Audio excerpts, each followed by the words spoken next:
Hello बच्चों, कैसे हो? स्वागत है आपका हिंदी निवास में। मैं पद्मलता। कुछ पर्सनल कामों की वजह से वीडियो अपलोड करने के लिए देरी हो गई, लेकिन अब से regularly weekly once video upload होगा। तो चलो आज हम पाठ से शुरुआत करते हैं। बच्चों, आज हम बाल बसंत 2 7वीं कक्षा का पहला पाठ पढ़ने जा रहे हैं, जिसकी विधा एक कविता है। विधा विधा यानी टाइप। हिंदी में 2 विधाएं होती है, एक गद्य और एक पद्य। और पद्य विधा में जो है कविता होती है, दोहे होते हैं, चौपाइयाँ, इस तरह जो है आपको पद्य विधा में होती है। उसी तरह गद्य विधा में कहानियाँ, निबंध, उसी तरह संस्मरण, जीवनी, साक्षात्कार, इस तरह गद्य विधा में होते हैं। तो हम जैसे जैसे पाठ पढ़ते जाएंगे उस पाठ में वह पाठ कौन सी विधा का है, तब उस विधा के बारे में हम डिटेल से पढ़ेंगे। तो आज जो है हम एक कविता पढ़ने जा रहे हैं। कविता का नाम है हम पंछी उन्मुक्त गगन के। देखो बच्चों, आपको यहाँ क्या दिखाई दे रहा है चित्र में? आसमान में पंछी जो है उड़ रहे हैं, खुले आसमान में, बड़ी स्वतंत्रता से, आज़ादी से। तो ऐसे उड़ते हुए पंछियों को अगर हम अपने घर में पिंजरे में बंद कर देते हैं तो उन पंछियों को क्या लगता है, किस तरह वे फील होते हैं, इसके बारे में जो है यहाँ कवि हमें पंछियों के माध्यम से बता रहे हैं। और वे स्वतंत्रता चाहते हैं, आज़ादी चाहते हैं। पिंजरे में बंद होना उन्हें बिल्कुल पसंद नहीं है। इसके कवि शिवमंगल सिंह सुमन जी हैं। अगर हम लोगों को एक कमरे में बंद करके हमें जो चाहे वह सब चीज़ें हमें दी गई और कमरे में बंद कर दिया गया तो हमें 1-2 दिन अच्छा लगेगा, लेकिन उसके बाद जो है हमारा मन करेगा कि हम बाहर जाए, घूमें, अपने दोस्तों से बात करें। हम उस बंद कमरे में ऊब जाते हैं। हमें ना खाना अच्छा लगता है और हमने जो चीज़ें मांगी थी वह चीज़ें हमें अच्छी नहीं लगती। ठीक उसी तरह हम पंछियों को पिंजरे में बंद कर देते हैं, उसे खाना देते हैं, पानी देते हैं, फिर भी उन पंछियों को जो है वे चीज़ें अच्छी नहीं लगती। वे आज़ाद रहना चाहते हैं, उड़ना चाहते हैं। तो उनकी बंद पिंजरे में उनकी क्या मनोदशा थी, इसका वर्णन जो है यहाँ पे कवि ने किया है।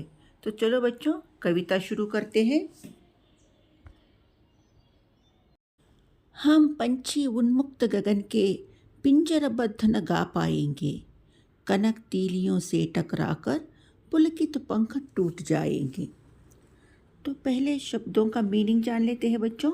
उन्मुक्त, उन्मुक्त का मतलब होता है आज़ाद, स्वतंत्र। और पिंजरबद्ध का मतलब होता है पिंजरे में बंद। कनक, यहाँ कनक का मतलब होता है सोना। और तीलियों, तीलियों का मतलब होता है सलाखें। और पुलकित का मतलब होता है कोमल, नरम। तो पंछी क्या कहते हैं? हम पंछी उन्मुक्त गगन के पिंजरबद्ध न गा पाएंगे।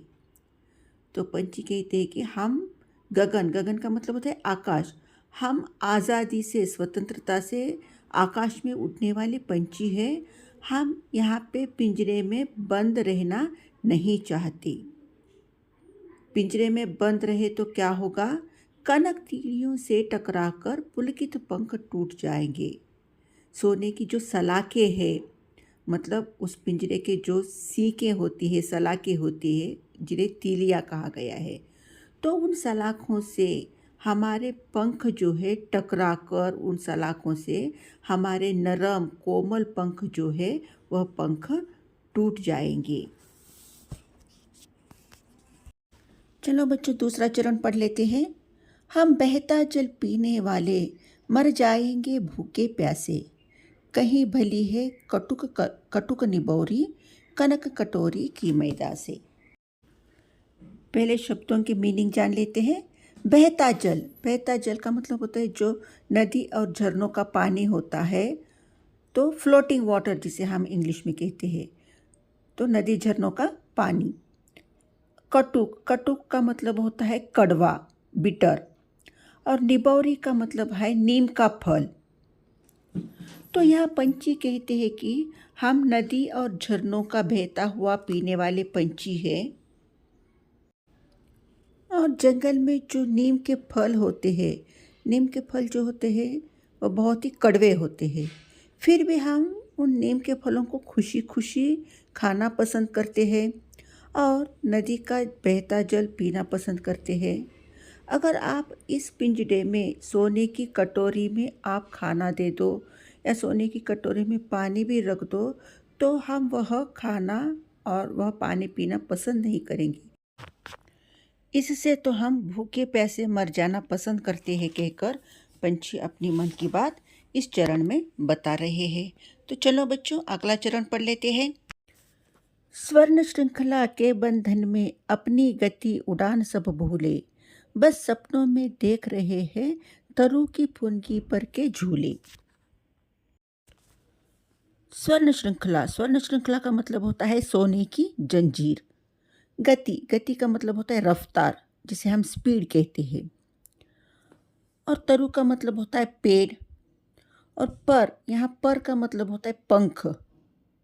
और फुनगी, फुनगी का मतलब होता है टहनियों, टहनी जिसे हम ब्रांच कहते हैं इंग्लिश में। इस चरण में पंछी क्या कह रहे हैं बच्चों? हम इस सोने की जंजीर में बंद कर, मतलब इस सोने के पिंजरे में रह रहकर जो है हम उड़ना भूल गए हैं। किस तरह उड़ा जाता है ये हमें अभी बिल्कुल याद नहीं है। हमारी जो उड़ने की गति है, रफ्तार है, वह स्पीड जो है अभी बिल्कुल कम हो गई है। और इस पिंजरे में रहकर हम सिर्फ सपने देख रहे हैं। किस तरह के सपने देख रहे हैं? हम जब आज़ाद थे उस वक्त जो है हम पेड़ की टहनियों में जो है टहनियों पे बैठकर झूला झूल रहे थे। तो वह जो है अभी सिर्फ सपना बनकर रह गया है, कहकर पंछी जो है बहुत ही दुखी होते हैं। पंछी जो है उन पेड़ की डालियों पर, एक डाली से दूसरी डाली पर, दूसरी डाली से तीसरी डाली पर, इस तरह उड़ते हुए बैठा करते थे जैसे झूला झूलते हो। तो वह खुशी जो है, झूला झूलने की खुशी हमें अब इस पिंजरे में नहीं मिल रहा है, कहकर पंछी बहुत दुखी होते हैं। तो चलो बच्चों, अगला चरण पढ़ लेते हैं। होती सीमाहीन क्षितिज से इन पंखों की होड़ा होड़ी, या तो क्षितिज मिलन बन जाता या तंती सांसों की डोरी। सीमाहीन, सीमाहीन का मतलब होता है जिसकी कोई सीमा नहीं। होड़ा होड़ी, होड़ा होड़ी का मतलब होता है दूसरे के बराबर होना या दूसरे से बढ़ जाने का प्रयत्न करना। और क्षितिज, क्षितिज का मतलब होता है जहाँ आकाश और ज़मीन मिलता हुआ नज़र आता है, उसे हम क्षितिज कहते हैं। और तंती सांसों की डोरी, तंती सांसों की डोरी का मतलब होता है प्राण न्योछावर करना या प्राण दे देना। पंछी कहते हैं कि हम उड़ते उड़ते जो है क्षितिज तक पहुंच जाना चाहते हैं और इस होड़ा होड़ी में, यानी क्षितिज के पास पहुंचते पहुंचते या तो हम क्षितिज को पा लेंगे या इस पाने के प्रयत्न में हम मर जाएंगे, कहकर पंछी यहाँ पे बता रहे हैं। चलो बच्चों, अगला चरण पढ़ लेते हैं। ऐसे ते अरमान की उड़ते नीले नभ की सीमा पाने, लाल किरण सी चोंच खोल चुगते तारक अनार के दाने। अरमान, अरमान का मतलब होता है इच्छा, कामना, लालसा। जो आपको पर्यायी शब्द में पूछा जाएगा अरमान, तो आप ये तीनों शब्द लिख सकते हो। उसी तरह नभ, नभ का मतलब होता है आकाश, गगन। और तारक, तारक का मतलब होता है तारे के समान। और अनार, अनार सभी को मालूम है जिसे हम पोमोग्रेनेट कहते हैं। तो बच्चों, इस चरण में पंछी क्या कह रहे हैं? पंछी कहते हैं कि हमारी इच्छा थी। क्या इच्छा थी पंछियों की? हम उस नीले आसमान में सीमाहीन होकर उड़े और आसमान में जो तारे दिख रहे हैं, जो अनार के दाने की तरह है, जिस तरह हम अपने लाल चोंच से अनार के दाने चुग लेते हैं, उसी तरह अपने हम हम अपनी लाल चोंच से उस तारों को जो है अनार के दाने की तरह चुग ले। यह हमारी इच्छा थी, लेकिन इस पिंजरे में रहकर हमारी कोई भी इच्छा पूरी नहीं हो रही है कहकर पंछी जो है बहुत ही दुखी है। तो चलो बच्चों, अगला चरण भी देख लेते हैं। नीड न दो चाहे टहनी का, आश्रय छिन्न भिन्न कर डालो, लेकिन पंख दिए हैं तो आकुल उड़ान में विघ्न न डालो।